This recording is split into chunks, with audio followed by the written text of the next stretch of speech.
ओम नमो भगवते वासुदेवाय। नमस्कार दोस्तों, आज के इस वीडियो में हम सुनेंगे आमल की एकादशी व्रत की कथा। फागुन माह के शुक्ल पक्ष की एकादशी तिथि को हम सभी आमल की एकादशी के नाम से जानते हैं। बहुत जगहों पर इसे रंग भरी एकादशी भी कहा जाता है। हिंदू धर्म में एकादशी की व्रत और इसकी तिथियां बहुत अधिक महत्वपूर्ण होती हैं। जो भी भक्तगण एकादशी की कथा मात्र सुन लेता है उसका भी कल्याण होता है।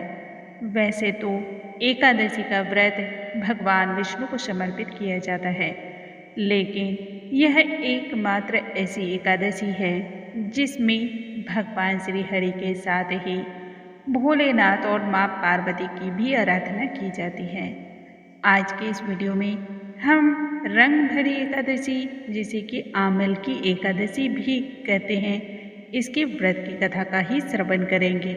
ऐसा माना जाता है कि इस व्रत की कथा का श्रवण मात्र करने से ही भगवान विष्णु की कृपा से मनुष्य की सभी मनोकामनाएं पूर्ण होती हैं और मृत्यु के बाद मोक्ष की प्राप्ति होती है तथा समस्त प्रकार के पापों का भी नाश हो जाता है। आइए सबसे पहले हम भगवान श्री गणेश का ध्यान कर लेते हैं और फिर कथा आरंभ करते हैं। श्री वक्रतुंड महाकाय सूर्यकोटि समप्रभा निर्विघ्नं कुरु मे देव सर्वकार्येषु सर्वदा। मंगलम भगवान विष्णु मंगलम गरुड़ध्वज मंगलम पुंडरीकाक्ष मंगलाय तनो हरि। ओम दामोदराय नमः। प्राचीन काल की बात है, चित्रसेन नाम का एक राजा राज्य किया करता था। चित्रसेन के राज्य में चारों ही ओर सुख, शांति और समृद्धि का वातावरण था। प्रजा सुखी और संतुष्ट थी। राजा चित्रसेन की एकादशी व्रत में अत्यधिक श्रद्धा और भक्ति थी। वह एकादशी के व्रत का पालन पूर्ण नियम और विधियों के अनुसार करता था तथा राजा चित्रसेन के राज्य में सभी प्रजाजन भी एकादशी का व्रत किया करते थे। वैसे तो राजा चित्रसेन सभी एकादशियों को बहुत ही नियम के साथ और अनुष्ठान के साथ संपन्न करता था, परंतु आमल की एकादशी के प्रति राजा चित्रसेन की कुछ ज़्यादा ही श्रद्धा थी। एक दिन की बात है, राजा शिकार खेलने के लिए वन की ओर निकला। शिकार की खोज में धीरे धीरे भटकते भटकते वह जंगल में बहुत दूर निकल आया। इतनी दूर निकलते निकलते राजा से सभी सैनिक भी बिछड़ गए। शिकार की खोज में भटकते भटकते राजा को अब प्यास भी लग आई थी। भूख और प्यास से बेहाल राजा इधर उधर भटक ही रहा था कि तभी कुछ जंगली और पहाड़ी डाकुओं ने राजा को चारों ओर से घेर लिया। इसके पश्चात डाकुओं ने अस्त्र और शस्त्रों द्वारा राजा पर हमला कर दिया, परंतु श्री हरि की कृपा से राजा पर जो भी अस्त्र और शस्त्र चलाए गए थे वह सभी पुष्पों में परिवर्तित हो गए, क्योंकि राजा ने एकादशी के व्रत का संपूर्ण नियम और विधियों के अनुसार पालन किया था। इस एकादशी के व्रत के प्रभाव से ही भगवान श्री हरि राजा चित्रसेन की हर प्रकार से विपत्तियों की रक्षा कर रहे थे। डाकुओं की संख्या बहुत अधिक थी। धीरे धीरे राजा डाकुओं को देख करके बेचैन होने लगे। भूखे और प्यासे तो थे ही। विह्वल होकर के वह धरती पर बैठ गए और अचानक राजा को मूर्छा आ गई।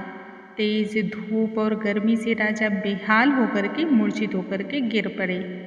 उसी समय राजा के शरीर से एक दिव्य शक्ति का प्रकट हुआ।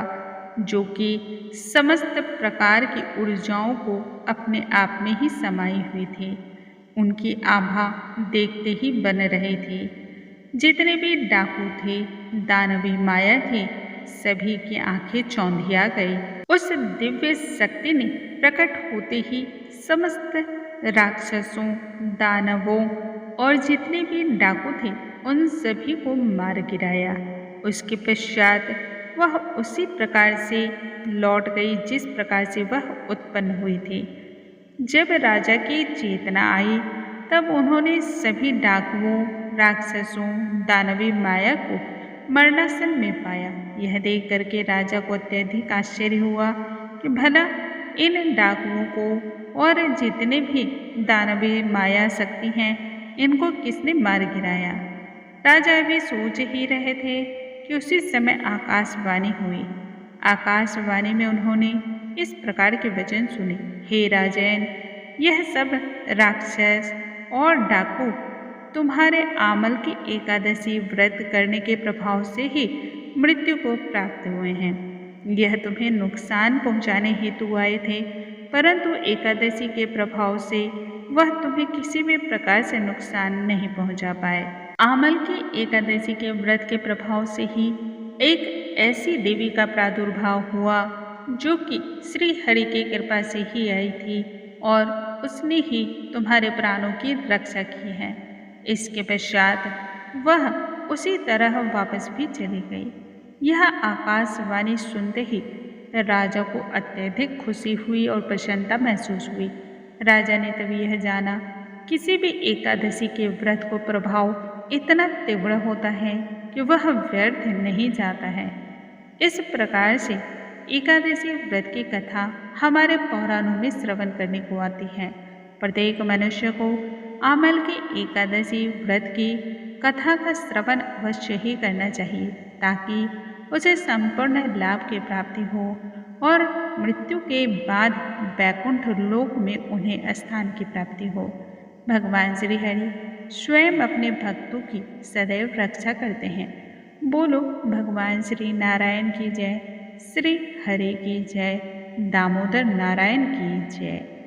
दोस्तों, यदि आज का वीडियो आप सभी को पसंद आया हो, हमारे चैनल को सब्सक्राइब जरूर कर लें और इस कथा को ज़्यादा से ज़्यादा शेयर करें ताकि अन्य लोगों को संपूर्ण लाभ की प्राप्ति हो। अगले वीडियो में हम फिर से मिलेंगे, तब तक के लिए नमस्कार दोस्तों।